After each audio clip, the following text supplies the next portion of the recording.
India में innovators की कमी नहीं है। बहुत से यंगस्टर्स के पास अच्छे अच्छे बिजनेस आइडियाज हैं, बट अनफॉर्चुनेटली मुश्किल कहां आती है? उनको स्टार्टअप कैपिटल मिलने में। बैंक से पैसा मिलना बहुत मुश्किल हो जाता है because the bank either needs a guarantee और कोलैटरल आपको लोन देने के लिए। To overcome this issue, government of India ने अप्रैल 2015 में प्रधानमंत्री मुद्रा योजना नाम की एक स्कीम लॉन्च की। इस स्कीम की importance at this time of covid pandemic is more than ever. आज के इस वीडियो में हम आपको ये बताएंगे कि ये स्कीम है क्या, इसके फीचर्स क्या हैं और कौन इस स्कीम में अप्लाई कर सकता है। But before we go any further, do not forget to subscribe to this channel if you have not already done so. मैं हूं गौरव सेठ और आप देख रहे हैं जेड फंड्स। क्या आप एक छोटा सा बिजनेस चलाते हैं या फिर आपके पास एक स्टार्टअप आइडिया है जिसके लिए आपको कैपिटल की जरूरत है, लेकिन क्योंकि आप बैंक को एक गारंटी या कोलैटरल नहीं दे सकते, बैंक आपको लोन देने से मना कर रहा है? वरी नॉट, आपके लिए एक अच्छी खबर है। You can apply for a loan of up to ₹10 lakh under the Pradhan Mantri Mudra Yojana without the need of any guarantees. ये स्कीम स्पेशली टारगेट किया गया है toward the non corporate small and micro enterprises. आप सोच रहे होंगे कि बैंक बिना गारंटी के लोन क्यों देगा मेरे को? वो इसीलिए क्योंकि गवर्नमेंट ने अग्री किया है कि अगर किसी कारण से बैंक बोरोवर से पैसा वापस नहीं ले पाया तो the government will partly compensate the bank for the remaining amount.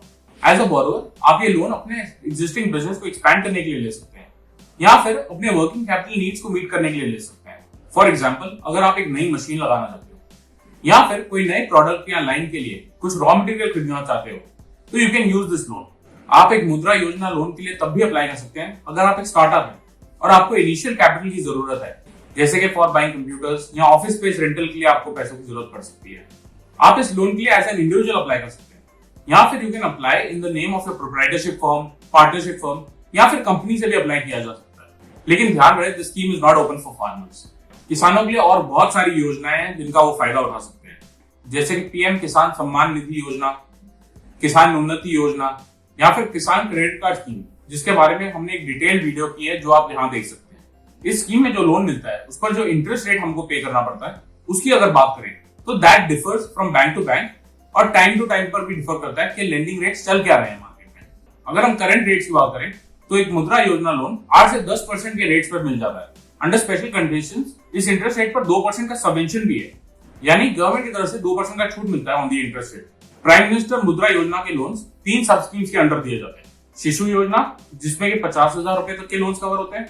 अगर लोन अमाउंट 50,000 से लेकर 5 लाख रुपए तक हो तो वो किशोर योजना के अंदर आता है और 5 लाख से लेकर 10 लाख रुपए तक के लोन तरुण योजना के अंडर दिए जाते हैं। शिशु योजना के अंडर दिए जाने वाले लोन्स यानी 50,000 रुपए तक के लोन्स जो 2% सबवेंशन स्कीम है उसके अंडर आते हैं।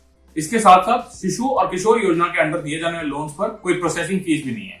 जो तरुण योजना है उस पर 0.5% का प्रोसेसिंग फी जरूर लगता है। Loan under the Mudra scheme are given by commercial banks, regional rural banks, small finance banks या फिर कई एनबीएफसी भी हैं जो ये लोन्स देती हैं। इस लोन का टेन्योर जनरली 3 से 5 साल के बीच में रहता है। ये तो हो गई प्राइम मिनिस्टर मुद्रा योजना की फीचर्स की बात। अब समझते हैं कि आपको इस लोन के लिए अप्लाई करने के लिए किन डॉक्यूमेंट्स की जरूरत पड़ सकती है। आपको एक आईडी प्रूफ की कॉपी जमा करवानी होगी, जैसे कि voter ID card, pan card, Aadhaar card या फिर आपका पासपोर्ट। इसके साथ साथ एक एड्रेस प्रूफ भी जमा करवाना पड़ेगा और अपना बैंक स्टेटमेंट पिछले 6 महीनों का भी देना पड़ेगा। अलॉन्ग विद दिस आपको एक बिजनेस प्लान बनाकर बैंक में जमा करवाना पड़ेगा। इस बिजनेस प्लान को देखकर बैंक डिसाइड करेगा कि आपका आइडिया कितना वायबल है और उसके बेसिस पर डिसाइड करेगा कि आपको लोन दिया जाए कि ना दिया जाए। फॉर एग्जाम्पल, अगर आप एक टेक स्टार्टअप है और आप एक ऐप बनाना चाहते हैं तो फिर आप किन इन्वेस्टमेंट्स के लिए पैसा उधार लेना चाहते हैं? फॉर एग्जाम्पल, लैपटॉप हुए, सॉफ्टवेयर हुए या फिर ऑफिस स्पेस हुआ। और फिर आपका अपने ऐप को मोनेटाइज करने का यानी उसमें कैश फ्लो निकालने का क्या प्लान है? सिमिलरली, अगर आपका एक मैन्युफैक्चरिंग प्लांट है और आप लोन के पैसों से एक नई मशीन लगाना चाहते हैं तो उस मशीन से निकलने वाले प्रोडक्ट की क्या वायबिलिटी है और उसकी मार्केट में क्या डिमांड है। बेसिकली एक बिजनेस स्ट्रेटेजी रिपोर्ट और एक प्रॉफिट एंड लॉस एस्टिमेट ये दिखाने के लिए कि आप उस लोन के पैसे को कैसे रिटर्न कर पाएंगे। In our opinion this is a very good scheme for small and micro businesses या फिर स्टार्टअप्स के लिए जो टेक ऑफ ही नहीं कर पाते कई बार because of lack of funds. लेकिन आपका लोन अप्रूव होने के लिए कुछ बातों का ध्यान जरूर रखें। फर्स्टली, आपको जितने पैसों की जरूरत हो उतने ही लोन के लिए अप्लाई करें। जस्ट बिकॉज 10 लाख रुपए तक का लोन मिल सकता है डजंट मीन कि आपको 10 लाख रुपए के लोन के लिए ही अप्लाई करना है। जितना आपका लोन एप्लीकेशन अमाउंट कम होगा उतना ही chances of your getting the loan increase because bank को रिस्क उतना ही कम हो जाता है। सेकेंडली, अगर हो सके तो of course depending on your requirements अपना लोन अमाउंट 5 लाख के अंडर ही रखें। अगर आप अपना लोन शिशु या किशोर योजना के अंडर लेते हैं तो जो प्रोसेसिंग फी है 0.5% की वो भी माफ हो जाती है। और अगर आपको सिर्फ 50,000 रुपए तक की जरूरत है तो उस पर 2% का इंटरेस्ट रेट सबवेंशन भी मिलता है। थर्डली, आपका बिजनेस प्लान या स्ट्रेटेजी काफी सॉलिड होना चाहिए। जितना रियलिस्टिक और वायबल आपका बिजनेस प्लान होगा उतने ही आपके चांसेस बढ़ जाते हैं to be able to get the loan. Lastly, जितना आपका लोन अमाउंट कम होगा उतना ही आपको रीपेमेंट एज ईएमआई कम करना पड़ेगा। This will mean higher profits and more cash flows for your firm. I hope आपको ये वीडियो इन्फॉर्मेटिव लगी। Please do subscribe to our channel and do not forget to hit the bell icon for notifications और many more such videos. अगर आपके कोई भी comments या queries हो, please feel free to write them in the comment section below या फिर हमारी वेबसाइट zfunds.in पर। Thank you for watching Z Funds।